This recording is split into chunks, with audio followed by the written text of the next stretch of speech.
जय श्री कृष्णा। बहुत स्वागत है आप सभी साथियों का मेरे YouTube चैनल में। साथियों, कब मनाएं इस वर्ष जन्माष्टमी का यह पावन त्यौहार, क्योंकि इस वर्ष भी बहुत से लोग अपने अपने अलग अलग मत प्रदान कर रहे हैं।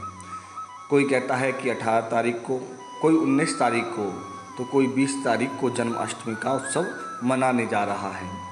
परंतु 18 तारीख में अष्टमी तिथि रात्रि के समय है, लेकिन सूर्य उदय के समय नहीं है। और 19 तारीख को जो अष्टमी है वह प्रातःकाल सूर्य उदय के समय में भी है और रात्रि में भी है, जो कि जबलपुर के लोक विजय पंचांग और बनारस के कुछ पंचांगों में बताया गया है। साथ ही कुछ लोग भगवान के जन्म नक्षत्र के कारण, जो कि 20 तारीख में है, और उस जन्म नक्षत्र के कारण 20 तारीख को भी जन्म उत्सव मनाएंगे। साथियों, हम सब जानते हैं कि भगवान श्री कृष्ण का जन्म भाद्रपद माह के कृष्ण पक्ष की अष्टमी को अर्धरात्रि में हुआ है। और इस वर्ष हम यह जन्म उत्सव कब मनाएं?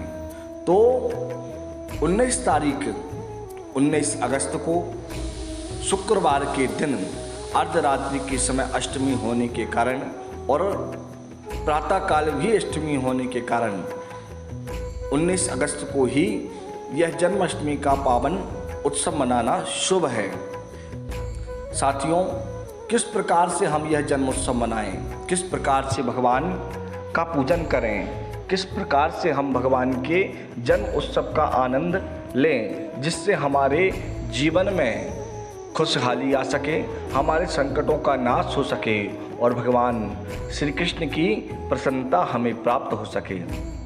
तो साथियों, जन्माष्टमी के दिन शुक्रवार 19 अगस्त के दिन प्रातःकाल ही ब्रह्म मुहूर्त में उठ करके स्नान आदि से निवृत्त हो भगवान के निमित्त हमें जन्माष्टमी का पावन व्रत करना है। व्रत के लिए हमें कुछ भी अन्न आदि ग्रहण नहीं करना है। और कहते हैं कि जन्माष्टमी का व्रत करने से जिन लोगों का चंद्रमा निर्बल है या चंद्रमा शुभ फल नहीं दे रहा है, वह चंद्रमा ठीक हो जाता है और वह शुभ फल करने लगता है। इसीलिए जन्माष्टमी का पावन व्रत अवश्य करें। और भगवान की पूजन हम किस प्रकार से करें, कैसे मनाएं जन्मोत्सव? तो साथियों, रात्रि के समय जब जन्म उत्सव मनाएं, उससे पूर्व ही हम भगवान श्री कृष्ण के बाल स्वरूप लड्डू गोपाल की प्रतिमा का पूजन करें। सर्वप्रथम तो उन्हें एक पात्र में स्थापित करके उनका गंगा जल आदि शुद्ध जल से भगवान को स्नान कराएं। स्नान कराने के बाद एक शंख में दूध लेकर के और उस दूध से हम भगवान का अभिषेक करें शंख के द्वारा। फिर उसी शंख में जल, शुद्ध जल लेकर के भगवान का ओम नमो भगवते वासुदेवाय यही मंत्र बोल करके भगवान का अभिषेक और भगवान को शुद्ध जल से हम स्नान करा दें। उसके बाद भगवान लड्डू गोपाल की मूर्ति को पुनः शुद्ध जल से स्नान कराने के बाद में उनका दिव्य श्रृंगार करें। भगवान को पीताम्बर वस्त्र बहुत अधिक प्रिय है, इसलिए भगवान को पीताम्बर वस्त्र हम धारण कराएं। साथियों, भगवान को पीताम्बर वस्त्र बहुत अधिक प्रिय है, इसलिए हम भी प्रातःकाल से उस दिन पीताम्बर यानी पीला वस्त्र ही पहने। फिर भगवान को वस्त्र पहनाने के बाद में जो भगवान लड्डू गोपाल की मूर्ति के लिए दिव्य श्रृंगार का सामग्री आती है, श्रृंगार सामान है, जैसे भगवान के वस्त्र, साथ ही उनके मुकुट और मुकुट पर मोरपंख, बांसुरी, भगवान के हाथ के कंगन, उनकी पायल इत्यादि सभी प्रकार की सामग्री से भगवान का दिव्य श्रृंगार कर दें। और श्रृंगार करने के बाद में भगवान को एक सुंदर आसन बिछा करके उनके झूले पर भगवान को विराजमान कर दें।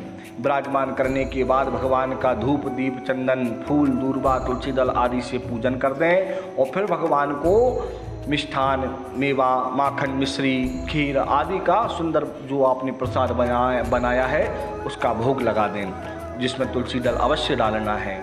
भोग लगाने के बाद भगवान से प्रार्थना कर लें और ठीक जब अर्धरात्रि में भगवान के कृष्ण जन्म का समय हो जाए, ठीक 12 बजे आप भगवान की दिव्य आरती प्रारंभ कर दें और भगवान के बाल स्वरूप श्री कृष्ण की आरती आप सुंदर भाव से गाएं और आरती गाने के बाद भगवान को पुष्पांजलि अर्पण करें और पुष्पांजलि अर्पण करने के बाद आप भगवान से प्रार्थना करें। प्रार्थना आपको भगवान के कृष्ण जन्म की करना है, जो कि है भय प्रकट कपाला दीन दयाला यशुमति के हितकारी हर्षित महतारी रूप निहारी मोहन मदन मुरारी। आप यह वाली स्तुति भगवान के सामने कहें, क्योंकि यह स्तुति बहुत ही सुंदर सुफल प्रदान करने वाली है। और इसी के साथ में आप सुंदर सुंदर भगवान के बधाई गीत एवं भगवान के सुंदर नामों का संकीर्तन करते हुए भगवान को झूला देते हुए आनंद उत्सव मनाएं। साथियों, जिस प्रकार की हमारी कामना है, जिस प्रकार के हमारे सुंदर भाव हैं, वह सुंदर भाव भगवान के सामने कहते हुए भगवान के सुंदर भजनों को गाते हुए भगवान को झुलाते रहें और भगवान के दिव्य आनंद को मनाते रहें। आपको यह सब जानकारी कैसी लगी मुझे अवश्य बताएं एवं मेरे चैनल को सब्सक्राइब करना न भूलें। बोलो नंद के लाला की जय।